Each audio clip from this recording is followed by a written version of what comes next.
ஜாமக்கோல் பிரசனம் இந்த வார்த்தையை கேட்கும்போதே அது என்ன ஜாமம் அப்படின்ற மாதிரியான ஒரு எண்ணங்கள் சிலருக்குள்ள வரலாம். முதல்ல பிரசன்னம் அப்படின்னாலே கேள்விக்கு முன்னாடி பதில் வரதான் பிரசனம். கேள்வி கேட்டு பதில் வர்றது வேற.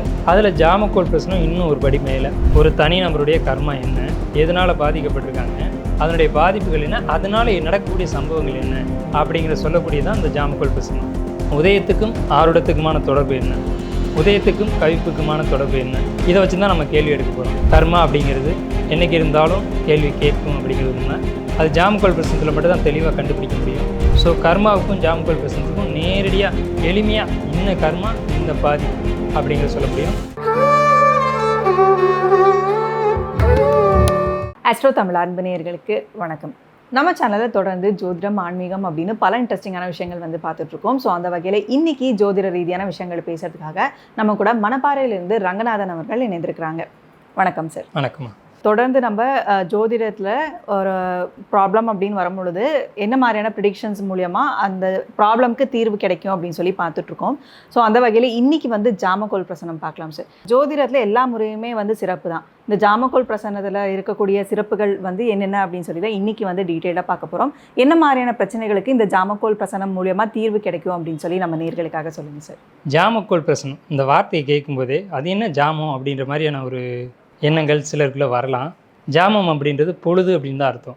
ஒரு பொழுது வந்து பிரிச்சிருக்காங்க, அவ்வளோதான். ஒரு 1.5 மணி நேரம் அப்படின்ற ஒரு கால்குலேஷனை ஜாமம் அப்படின்ற ஒரு வார்த்தைக்குள்ளே அடக்கியிருக்காங்க. ஒரு நாளுக்கு இதில் வந்துட்டு 8 ஜாமம் உண்டு.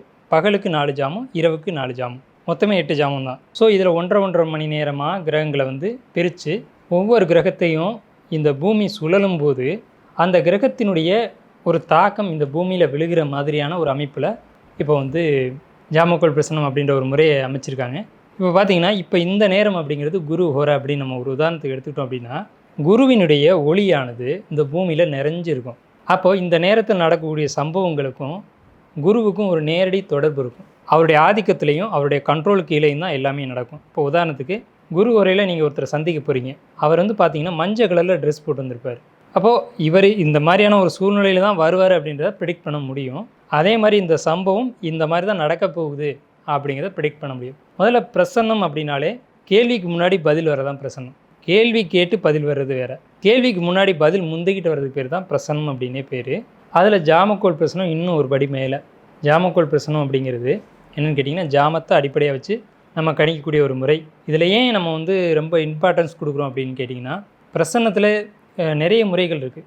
அதில் தலை சிறந்த பிரசனம் அப்படிங்கிறது ஜாமக்கோல் பிரசனம் தான். ஒரு தனி நபருடைய கர்மா என்ன, எதனால் பாதிக்கப்பட்டிருக்காங்க, அதனுடைய பாதிப்புகள் என்ன, அதனால் நடக்கக்கூடிய சம்பவங்கள் என்ன அப்படிங்கிற சொல்லக்கூடியதான் இந்த ஜாமக்கோல் பிரசனம். ஸோ இதில் வந்து தலைமையாக இருக்கக்கூடிய விஷயம் 3 தான். உதயம், ஆருடம், கவிப்பு அப்படின்ற விஷயங்கள். இந்த உதயம் என்ன சொல்லும் அப்படின்னு பார்த்தீங்கன்னா, உதயம் தான் கேள்வி கேட்ட நபர்.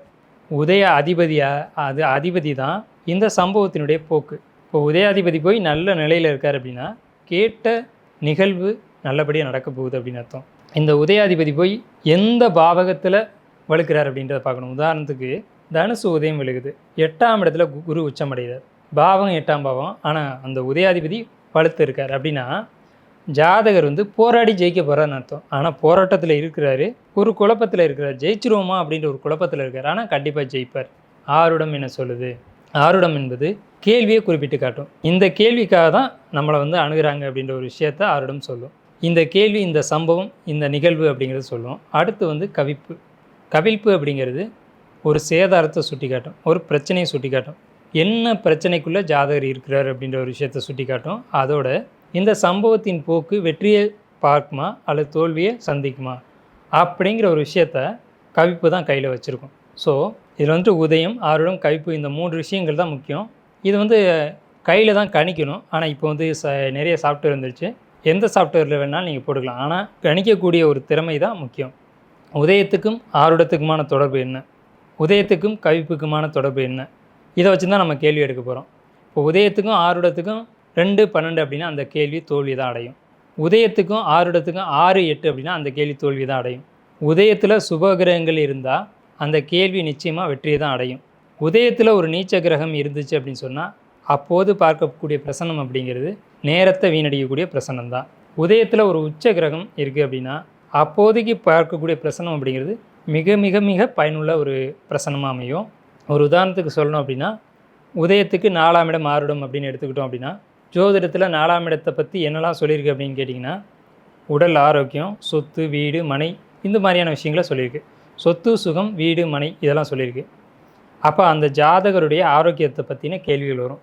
அப்போ இதனுடைய வெற்றி எங்கே இருக்குது அப்படின்னு பார்த்தீங்கன்னா, உதயத்துலேயும் ஆருடத்துலேயும் இதனுடைய பாசிட்டிவ் ஆர் நெகட்டிவ், இது ஜெயிக்குமா தோக்குமா அப்படின்ற ஒரு விஷயம் இருக்கும்.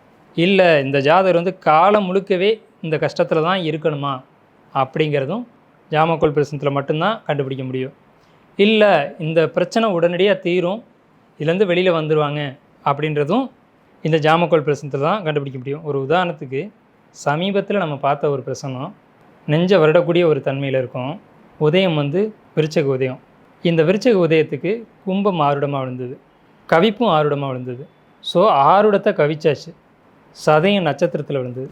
என்கிட்ட கேள்வி கேட்கும்போது தந்தை எங்கே அப்படின்னு கேட்கும்போது அவங்க அப்பா வரல, அம்மா மட்டும்தான் இருந்தாங்க, குழந்தையும் கூட்டிகிட்டு வரல. குழந்தைய பற்றின கேள்வி, குழந்தைக்கு உடல் சுகமடையுமான்றது கேள்வி. இல்லை ஜாமக்கோல் பிரசனத்தில் என்ன பியூட்டின்னு கேட்டிங்கன்னா, கேள்வியை கேட்காமே பதில் சொல்லிடலாம். இந்த கேள்விக்காக தான் அணுகிருக்கீங்க அப்படின்னு சொல்லலாம். இதுக்கு வந்து உதயத்துக்கு 10ஆம் இடத்தை எடுக்கணும். கேள்வி கேட்டுட்டார் அப்படின்னா ஆருடத்தை எடுக்கணும். கேள்வி கேட்கவே இல்லை அப்படின்னா உதயத்துக்கு 10ஆம் இடத்தை எடுக்கணும். இப்போ இந்த உதாரண பிரசனத்தில் உதயம் ஆருடம் இது 1 இருக்குது, ஆருடத்துக்கு உதயம் வந்து 10 இருக்குது. அப்போ கவிப்பும் 4ஆம் இடமாக இருக்குது. இந்த ஆருடமும் கவிப்பும் விழுந்த நட்சத்திரம் சதய நட்சத்திரம். சதயம் அப்படிங்கிறது ராகுவினுடைய நட்சத்திரம். அப்போ தந்தை வழி கர்மாவை சொல்லக்கூடிய நட்சத்திரம்.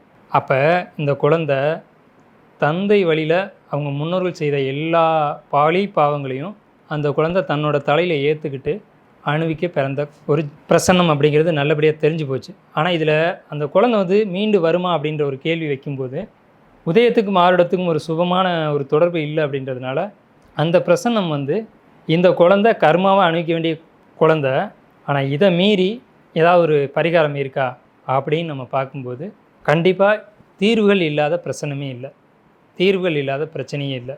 அதுக்கு மேலே சில விஷயங்களை நம்ம எடுத்து சொல்லி அவங்களுக்கு பரிகாரம் சொன்னோம். பிரச்சனைகள்லேருந்து ஓரளவுக்கு மீண்டு வந்திருக்காங்க. ஆனால் ஜாமக்கோல் பிரச்சனை தீர்வு உள்ள பிரச்சனைகளை தனியாகவும் தீர்வு இல்லாத பிரச்சனைகளை தனியாகவும் கண்டிப்பாக பிரித்து சொல்லிடும். கர்மா அப்படிங்கிறது என்றைக்கு இருந்தாலும் கேள்வி கேட்கும் அப்படிங்கிறது உண்மை. அது ஜாமக்கோல் பிரசனத்தில் மட்டும் தான் தெளிவாக கண்டுபிடிக்க முடியும். ஸோ கர்மாவுக்கும் ஜாமக்கோல் பிரசனத்துக்கும் நேரடியாக எளிமையாக இன்ன கர்மா இந்த பாதிப்பு அப்படிங்கிறத சொல்ல முடியும். பிரசன்னம் அப்படிங்கிறதே கர்மாவோட ஒட்டின ஒரு விஷயந்தான். அதில் ஜாமக்கோல் பிரசனம் மட்டும் கொஞ்சம் அதிகப்படியாக இருக்கும். இந்த ஜாமக்கோல் பிரசனத்தில் உதயம் ஆருடம் கவிப்பு இந்த 3 விஷயங்களை மட்டும் வச்சுட்டு தான் நம்ம வந்து பலனை கணிக்கிறோம்.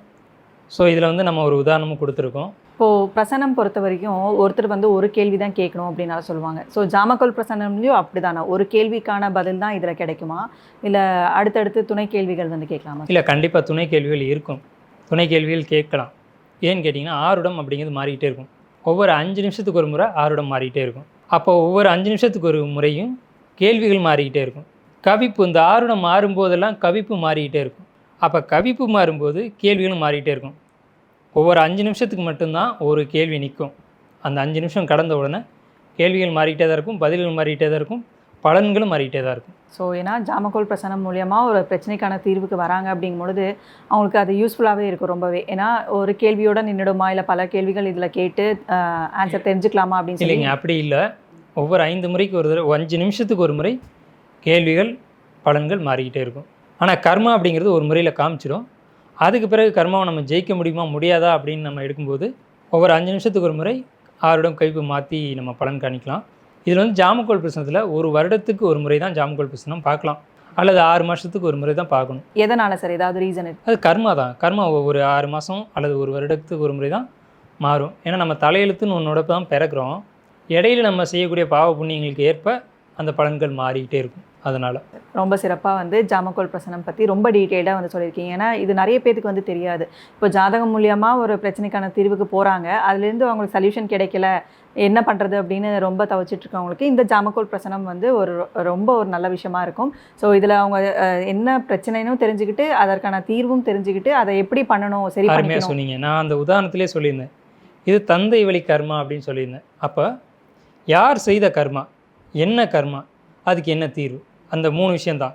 இப்போ நான் சொல்லும்போதே சொல்லியிருந்தேன், அந்த உதாரணத்தில் சதய நட்சத்திரத்தில் கவிப்பு அப்படின்னு சொல்லியிருந்தேன். அப்போ சதயம் அப்படிங்கிறது ராகுவினுடைய நட்சத்திரம். ராகு அப்படிங்கிறது 18 வருடங்களை திசையை கொண்ட ஒரு கிரகம்.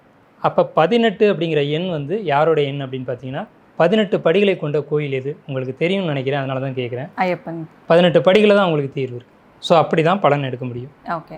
ஸோ ரொம்ப டீட்டெயிலாக வந்து நம்ம நேயர்களுக்காக சொல்லியிருக்கீங்க சார். இந்த வீடியோ வந்து அவங்களுக்கு ரொம்பவே யூஸ்ஃபுல்லாக இருக்கும்னு சொல்லி நம்புகிறோம். ஸோ தொடர்ந்து ஜோதிடம் சார்ந்த நிறைய விஷயங்கள் வந்து அடுத்தடுத்து பேசலாம். நன்றி, வணக்கம்.